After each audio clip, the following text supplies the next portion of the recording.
Well, hey there, webcast heads. Welcome to issue 32 of the Amazing Spider webcast, where we present issue 32 of The Amazing Spider-Man. This one features a cover man on a rampage, and the man in question is a Spider-Man who is on a rampage. And it's the cover's pretty good. He's I would say rampage is an accurate description. He's like tearing a staircase off the wall that has a bunch of, goons on it, while also kicking a hole in another wall, and he seems to have turned over a car. I guess, something it doesn't tell you in the cover is that these are criminals that he's rampaging on.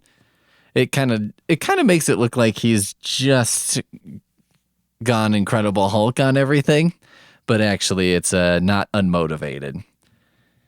So here's the intro. Prepare yourself for a startling surprise. You and Spidey are about to meet one of his most powerful former foes as the teenage web spinner plunges into battle, with every tick of the clock bringing him closer to defeat. It's kind of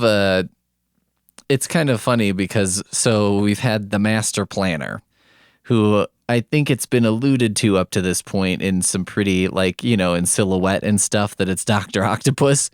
But it reveals on page 2 that the Master Planner, as he's called, is really Dr. Octopus in his underground base. There's a really great... Okay, so there's a word balloon. Am I always to be plagued by that sniveling Spider-Man? If not for his accursed interference, *, I would now possess the radioactive material I so desperately need. Now, the asterisk is, of course, one of those notes of see last issue or whatever. Shown in all its glory, last issue, remember? Stan. Now, I was like, this might be one of the most unnecessary one of these I've come across so far.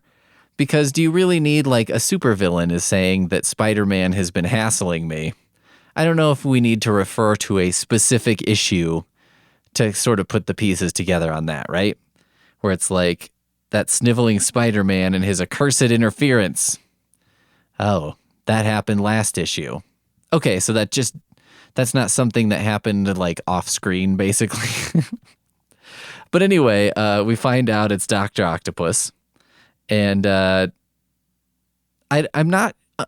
kind of don't understand, now that this has been revealed, why he was going under the alias of Master Planner as opposed to Dr. Octopus. I'm not sure what advantage that provides. I get the move from being Otto Octavius to Dr. Octopus, because you're I don't know, I've published in some reputable journals. I don't want that part of my career to just vanish into thin air. So, this is my Otto Octavius persona. Let's call it a pen name.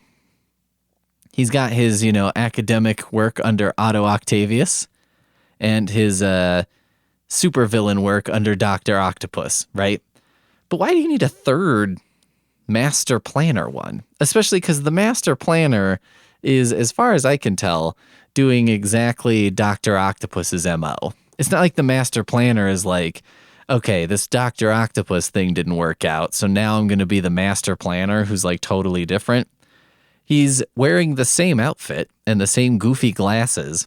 And he even talks to a henchman, and it's his arm is clearly in the shot. It's in a video phone. His face is there. His arm is there. You can see the henchman's whole face in it's a bust view. And so I'm do the henchmen not know that he's Dr. Octopus? Or do they know for some reason? Do they care? What is happening? I'm not sure why any of this is happening. But anyway, we cut to Peter Parker, who's trying to blow off Betty Brant. And if you remember, what was happening here is Betty Brant hates Spider-Man. And also it was I think her brother got killed somehow because he wanted a life of excitement and adventure. And that got him killed somehow. And so she's real into Peter Parker, but at the same time is he knows that she would hate him being Spider-Man and, hates Spider-Man. So he's I gotta extinguish her interest in Peter Parker because this will only result in heartache, which I sort of get. That's like a plot that makes sense, right? You're like, okay, he's trying to like get her to not be interested in Peter Parker because he knows that the Spider-Man side of things will cause her trouble. But the way he does this is terrible, which basically what he tries to do is act like a dickhead so that she hates him and then will lose interest. Now, I will say, this is probably not an atypical way for someone who's like 19 or 20 to handle a breakup in a relationship, which is like, I think what I'm going to do here is just basically be a person that this other person hates, and then I will force them to break up with me, which then I don't feel as bad about. I don't have to feel like the bad guy here because I'm the one who lost interest, which is a terrible idea. It's a terrible thing to do. Don't do it, anybody. I know it seems like a good plan when you're like 19. And I think it seems like a good plan because you're like, I think I might be the first one who's ever thought of this, which is probably the thing that 19-year-olds most often think that is most incorrect. I bet I am a genius. If you're 19 and you've come up with a plan and you think you're a genius, unless it's for like a way to make money using technology that no one's really seen before, you're probably wrong. If it's like a romantic move you're going to make, you're probably incorrect. You just got to have the guts to break up with people. Whether or not Peter Parker is going to learn that lesson, I'm not sure. But I guess that remains to be seen. Whether or not his horrible plan for breaking up is whatever. And even, he's like, oh, she'll marry Ned Leeds. Everything will be fine. But I'll carry a torch for her forever because he loves her a bunch. But it's just like, this will be bad for her if we're together. He's sort of a bad boy in a way. Bad at relationship boy. I'll carry a torch forever. He's making complicated bad decisions that seem obviously like bad decisions. And I think we're supposed to, as readers, be like, Peter Parker, this is the wrong decision. But I guess he's making it for the right reason, sort of. He's making it for the reason of like, people tend to get killed when they associate with Spider-Man, which will plague him much worse in the years to come. Anyway, Aunt May, they figured out her mysterious ailment this time, which is that she absorbed a radioactive particle into her blood, and they aren't able to get it out. Now, apparently, Spider-Man, Hulk, Daredevil absorbing radioactive particle gave them superpowers, and it's much hay has been made about the joke of, back in the day, it was like, how did you get superpowers? Radiation. Oh, that didn't just kill you? But we are seeing an example here of, oh, okay, yeah, radiation just killed somebody. And apparently, Peter Parker had given Aunt May a blood transfusion at one time, and he's like, that's probably how it happened, which I think is also how She-Hulk happened. So you gotta wonder, Marvel Comics are nothing if not inconsistent, but that's fine. So Spider-Man swings around the cities trying to figure out what to do. He goes to the Lizard / Dr. Curt Connors and swings into his window and is like, Dr. Connors, I need your help. Do you remember me?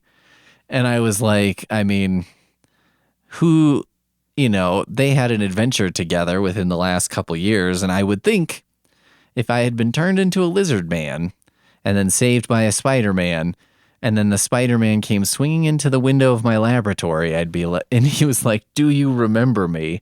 I'd be like, are you fucking kidding me? Do I remember you? Yes. I mean, I think so, unless you're some kind of weird clone. So he's like, we need this magical serum. I'll order it in. And Spider-Man's like, great.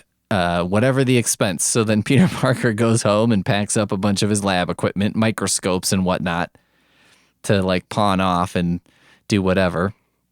There's a hilarious pawn shop owner in the background who's like, he doesn't look like the type who'd get into heavy debt, but you can never tell. I just thought it was funny because I was like, what would I sell off in order to, like, you know, recoup debt? And I really have nothing of value. I feel like if I sold everything to try and, like, work up some money for a serum, which, you know, hopefully I'll never have to do for many reasons, but I think I would have to go the route of, like, there was that guy who put basically everything he owned on eBay as like a lump sum. I think that's what I'd have to do, is just be like, here's all the shit I have, and hope that it's like, well, maybe somebody will, you know, pay some amount for all this stuff, and just be like, I'll take the lot. And hopefully that would work. I don't know what I would do after that. I mean, I can't imagine it would.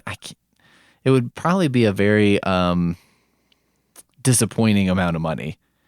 It has to be a disappointing exercise if you're like, I'm going to sell off everything, and then you're like, wow, so that's my net worth, huh? Yikers.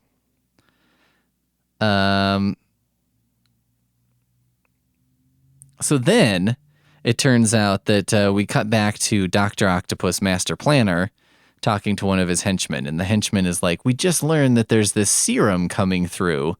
Someone has ordered it. And Dr. Octopus is like, well, this is super convenient because I need that for whatever the fuck I'm doing. And then, so that's like the dun dun dun, because you're like, oh, this is how these stories collide. Spider-Man's waiting on the serum to save Aunt May. Dr. Octopus is going to steal it. So there's a courier getting off a plane who's just like, oh, I'm delivering a thing. And then he gets whacked over the back of the head, and they take it from him. And he's like, no, come back. You mustn't. And that's pretty much the end of his involvement, which I was like, listen, if I'm a courier and I'm bringing some kind of, you know, medical supply somewhere, I mean, okay, let's say I'm bringing a kidney and someone desperately needs a kidney, and you work for an evil crime boss who's also needs a kidney, but he's low on the list because he's an evil crime boss. And so you, as his henchman, are going to come and steal the kidney. Listen, this is a message very specifically for a very specific person in a very specific set of circumstances. : you don't have to bash me over the head or shoot me or, you know, do anything like that. Just come up to me and say, here's the deal. I'm taking this kidney. Otherwise, I'm going to do a bunch of violence on you. And I will probably just give it to you. And then you don't have to do that to me. You know, I'll feel bad about it. But, like, what are you going to do? Maybe the best thing is, like, if you did a minor amount of violence to me, such that I couldn't stop you. You know what I mean? If you somehow, like, just tripped me and then handcuffed me to something real quick, and you're like, we're taking this, goodbye. And that way I could be like, I did what I could. I had no idea they were coming. Something. So Spider-Man finds out this is happening, and basically goes on a rampage, which is like, this is a sort of a classic superhero story style that happened frequently in Marvel comics of this time and other comics. That it's not been identified as much as a story style, though, which is like hero on a rampage, you know, fighting crime like a man possessed. And he basically busts into every warehouse and, you know, bad guy hideout in the city and just starts kicking asses and taking names and, you know, destroying furniture. And any door that, you know, leads to a hideout has been completely blasted off the hinges by a Spider-Man kick at this point. You know what I mean? Any card table has been completely collapsed by a flying body. Cars being overturned, staircases torn off the wall, just going apeshit. And I love it, by the way. This is one of my favorite story types, is just superhero who who's had enough, and he's just going to go ape shit for a while. He's just like, you know what? I'm just going to fuck some shit up. And you're like, right on. Let's do that. So then he, kind of stumbles upon the secret hideout, which, there's an underground entrance using Spidey sense. Spoiler alert for Jordan Peele's Us. It's just an underground staircase somewhere that goes to a thing. And he beats the shit out of a bunch of these guys and then gets into the lair and finds out it is, in fact, Dr. Octopus is the master planner. Also that he's got the serum, so on and so forth. It's kind of weird that in this story we find out that so early as readers that Dr. Octopus is master planner. We know so much ahead of Spider-Man that this is the fact, but then Spider-Man finds out he's the master planner. But it doesn't really change the trajectory of the story at all. It's just like, oh, he was using a different name, but kind of doing the same shit, so whatever. They fight. If this was a movie script, it would be like they fight, and 10 minutes later. This is how we end up in an iconic Spider-Man situation depicted on the cover of the next issue. They have a big fight, a bunch of equipment and stuff gets wrecked, and Spider-Man gets trapped under this wreckage. He's trapped under the wreckage. The serum is just out of reach, and because the base is underwater, and their fight has caused water to start leaking into the area. So Spider-Man is trapped under a huge machine. He seemingly can't get out. I mean, it's an enormous machine, 10 times the size of his body, maybe more. And he's flat on his stomach, so he can't, it's going to be tough for him to get out. He's going to have to do the world's best push-up to get out of this. Water's filling the chamber, and the serum's out of reach. And so he's Aunt May's only hope. So, we cut to Aunt May in the hospital going, Peter. And Dr. Connors being like, damn it, there's nothing else I can do until I get the serum. He doesn't actually say damn it, but he's got that posture of scientists saying, damn. And then you've got, the goons saying I think Spider-Man will never beat the master planner. And so then, Spider-Man's under the machinery, and that's the end of this issue. So it leads into, one of the most popular Spider-Man sort of covers and stories and whatever of all time, which is issue 33, which we'll have next time, coming up next on the amazing Spider Webcast.